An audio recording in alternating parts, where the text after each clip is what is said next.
اور یہ لڑائیاں یہ جاہلیت کی پیداوار ہیں. جاہل لوگ لڑتے ہیں، سمجھ بوجھ والے وہ نہیں لڑتے.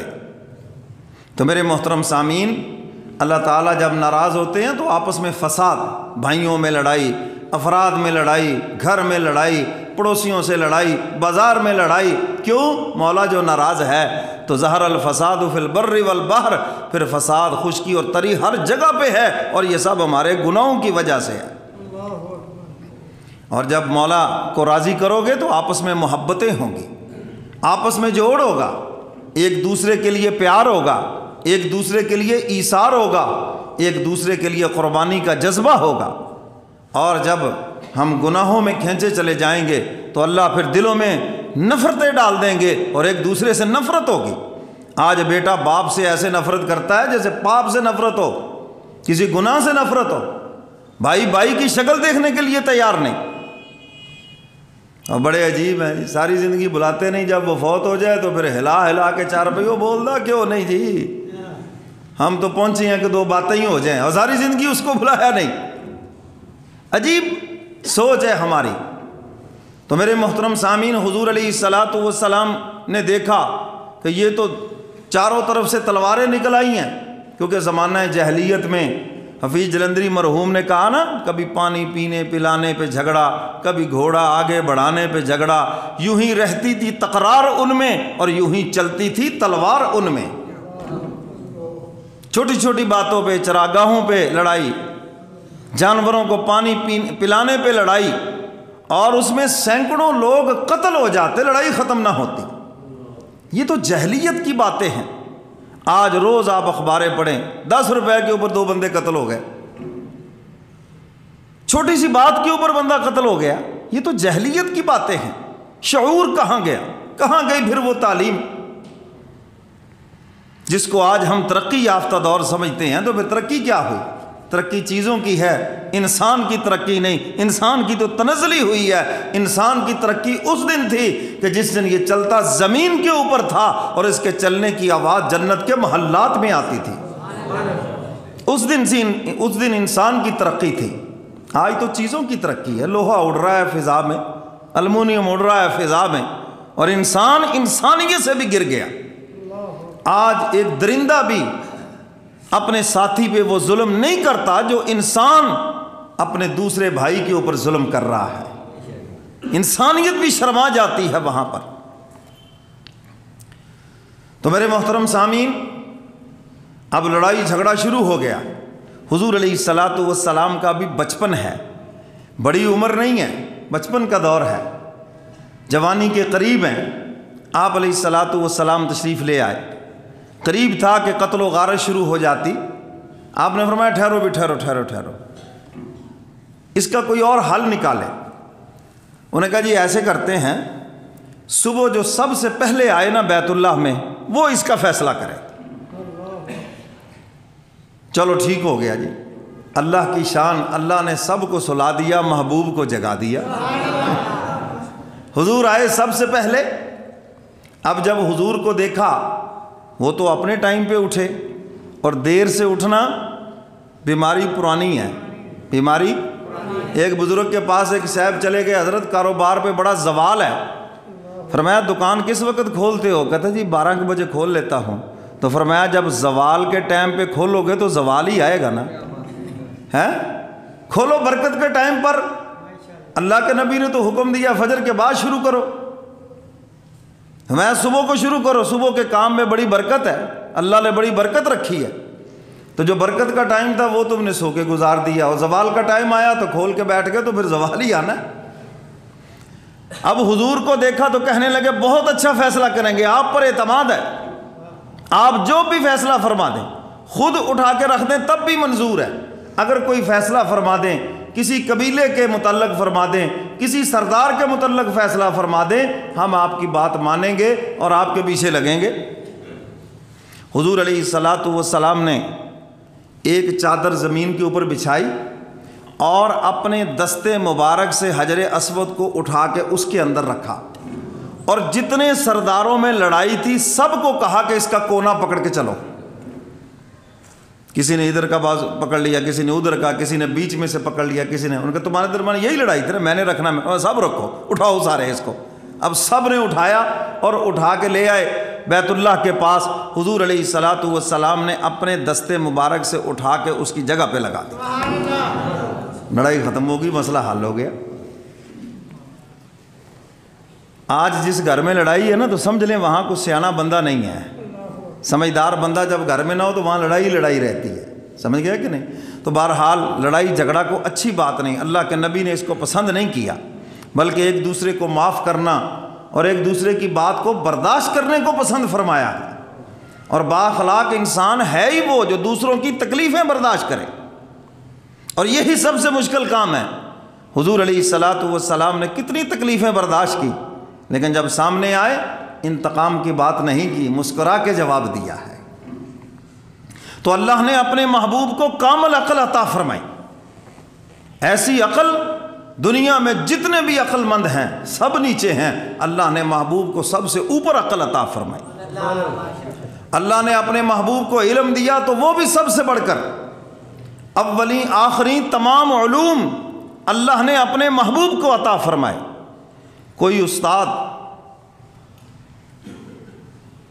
جتنا کامل ہو اس کے شاگرد بھی تو ویسے ہی ہوتے ہیں۔ لوگ بڑے فخر سے کہتے ہیں جی یہ فلاں استاد کا شاگرد ہے، فلاں استاد کا شاگرد ہے، تو حضور بھی تو اللہ کے شاگرد ہے نا، اللہ سے بڑھ کر ہے کوئی نہیں ہے۔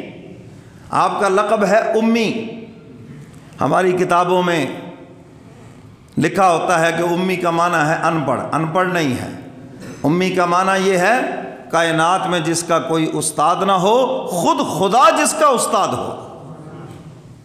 جبریل امین استاد نہیں ہے حضور کے، وہ تو واسطہ ہے، وہی لے کر آئے ہیں، ڈیوٹی پہ ہیں۔ یہ مائک جو ہے یہ آپ کو جمعہ نہیں پڑھا رہا، آپ کو بیان یہ نہیں سنا رہا، بیان تو میں کر رہا ہوں، یہ تو میری آواز آپ تک پہنچا رہا ہے۔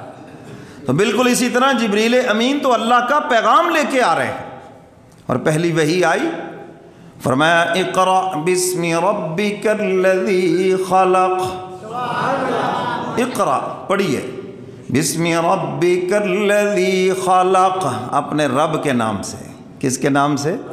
رب کے نام سے۔ یہ نہیں کہا کہ آپ میرے شاگرد ہیں میں پڑھاتا ہوں آپ پڑھ، نہیں، میں تو پیغام پہنچا رہا ہوں اور رب آپ کو پڑھا رہا ہے۔ فرمایا ان اتبع الا ما یوحی الی، حق تعالیٰ فرماتے ہیں میرا محبوب میری وحی کی اتباع کرتا ہے، اپنی مرضی سے نہیں، میرا محبوب میرے حکم کی اتباع کرتا ہے۔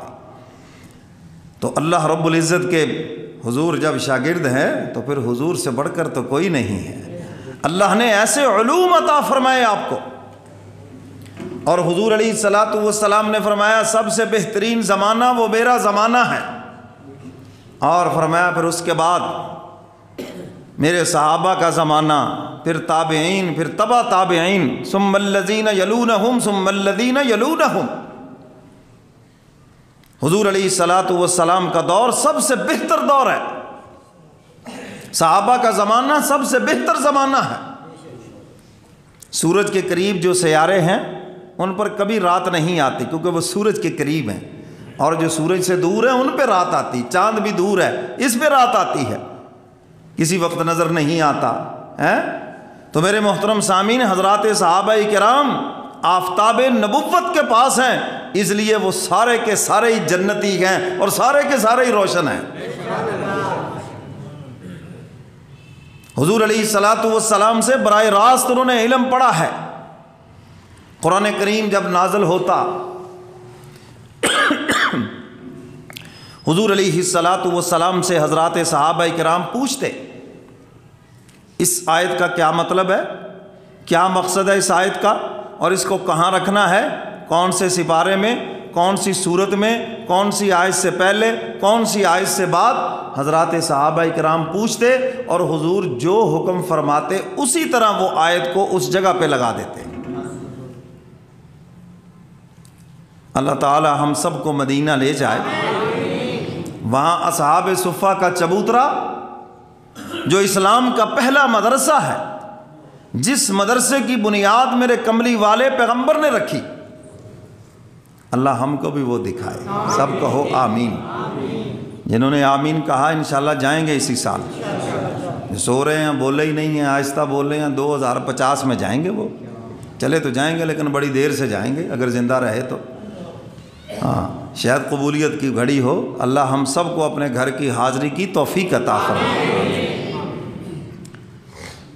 حضرات صحابہ کرام فرماتے ہیں دیہاتوں سے لوگ آتے مسئلہ پوچھنے کے لیے، حضور سے مسائل پوچھتے اور ہم بھی سیکھ لیتے، اور فرمایا کہ قرآن کی آیت نازل ہوتی، حضور علیہ الصلاۃ والسلام ممبر پہ جلوہ افروز ہوتے اور حضور علیہ الصلاۃ والسلام ہمیں بتاتے، اس کا مقصد بھی بتاتے۔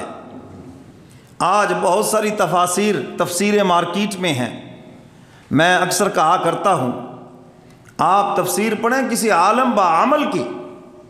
بہت سے لوگ ساری زندگی ملازمت کرتے رہیں گے، اس وقت ان کو اسلام یاد نہیں آتا، سارے کام کریں گے، ہیرا پھیریاں چکر اور رشوت سب چلے گا، اور جب ریٹائرمنٹ ہو جائے گی تو پھر ان کو شوق ابھرتا ہے اسلام کی خدمت کا۔ اب وہ کیا کرتے ہیں، 3-4 تفسیریں سامنے رکھیں اور ایک اپنی تفسیر لکھ ڈالی، اور پھر اس کو تفسیر بالرائے، یعنی اپنی رائے سے پھر وہ تفسیر کر رہے ہیں۔ اپنی رائے سے جو تفسیر ہے وہ غلط ہے، تفسیر اس کی وہی ہوگی جو حضرات صحابہ کرام نے حضور علیہ الصلاۃ والسلام سے سیکھی ہے، اس کی تشریح ہو سکتی ہے، وضاحت ہو سکتی ہے، لیکن اس کے خلاف بات نہیں ہو سکتی۔ اگر کوئی ان کے خلاف بات کرے گا تو وہ بالکل نہیں قابل قبول، چاہے وہ کوئی ہو، کسی بھی مسلک سے تعلق رکھتا ہو۔ اور اگر انہی باتوں کی وضاحت ہے، فی زمانہ اس نے تشریح کر دی، اس کو آسان انداز میں سمجھا دیا، تو پھر قابل قبول ہے۔ کیوں جی بات سمجھ آ گئی؟ تو اس لیے ہر تفسیر اٹھا کر نہ پڑھیں۔ اور آج کل مرزائی لابی بڑی متحرک ہے، انٹرنیٹ کے اوپر انہوں نے اپنی تفاسیر ڈالی ہوئی ہیں، تو اس لیے ہمارے نوجوانوں کو جن کو بھی شوق ابھرتا ہے ذرا دین کی، اسلام کی معلومات کا، تو وہ وہاں سے ریسرچ کر کے خود ہی مطالعہ شروع کر دیتے ہیں۔ نتیجہ کیا نکلتا ہے، وہ بیچ میں اپنا زہر اگلتے ہیں اور شکوک و شبہات انسان کے دلوں میں ڈالتے ہیں۔ عیسائیوں کا ایک وفد کسی علاقے میں پہنچا اور ان کی ڈیوٹی یہ تھی کہ مسلمانوں کو کافر بنانا، عیسائی بنانا۔ انہوں نے بڑا زور لگایا، بڑا پیسہ خرچ کیا، بندہ ایک بھی عیسائی نہ ہوا۔ واپس جا کر رپورٹ دی، انہوں نے کہا اتنا پیسہ تمہارے اوپر خرچ کیا اور تم نے لوگوں میں بھی بانٹا، کتنے عیسائی بنائے تم نے؟ انہوں نے کہا جی عیسائی تو کوئی نہیں بنا۔ انہوں نے کہا پھر کر کے کیا آئے ہو؟ انہوں نے کہا جو مسلمان تھے ہم ان کو عیسائی تو نہیں بنا سکے، البتہ ہم نے ان کو مسلمان نہیں رہنے دیا۔ ان کا وہ کیسے؟ انہوں نے کہا ہم نے اتنے شکوک و شبہات ان کے دلوں میں ڈال دیے اللہ کے بارے میں، اس کے محبوب کے بارے میں، اسلام کے بارے میں، اور ہم نے علماء سے، مولویوں سے اتنی نفرت دلا دی ہے کہ اب نہ تو وہ کسی عالم کے قریب ہوں گے اور نہ ان کے شکوک و شبہات دور ہوں گے۔ اگر وہ اسی حالت میں مریں گے، کفر کی موت مریں گے، منافقت کی موت مریں گے۔ منافق کو شک و شبہ تو ہے۔ تو میرے محترم سامعین، یہ کافروں کی چال ہے۔ شکوک و شبہات ہمارے نوجوان نسل کے دلوں میں ڈال دی، وہ اسلام کے بارے میں شک کرتے ہیں، اللہ کے بارے میں شک کرتے ہیں، قیامت کے بارے میں شک کرتے ہیں، آرام سے دھڑلے سے کہہ دیتے ہیں یار یہ مولویوں کی باتیں ہیں، چھوڑو یار چھوڑو۔ اور جہاں سے ان کو ہدایت ملنی ہے حضرات علماء کرام سے، ان کی اتنی نفرت دل میں ڈال دی ہے کہ وہ ان سے بات کرنا بھی پسند نہیں کرتے۔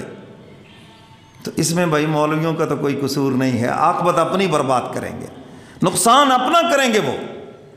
تو میرے محترم سامعین، حضور علیہ الصلاۃ والسلام نے حضرات صحابہ کرام کو تعلیم بھی دی اور آپ کی تربیت بھی فرمائی۔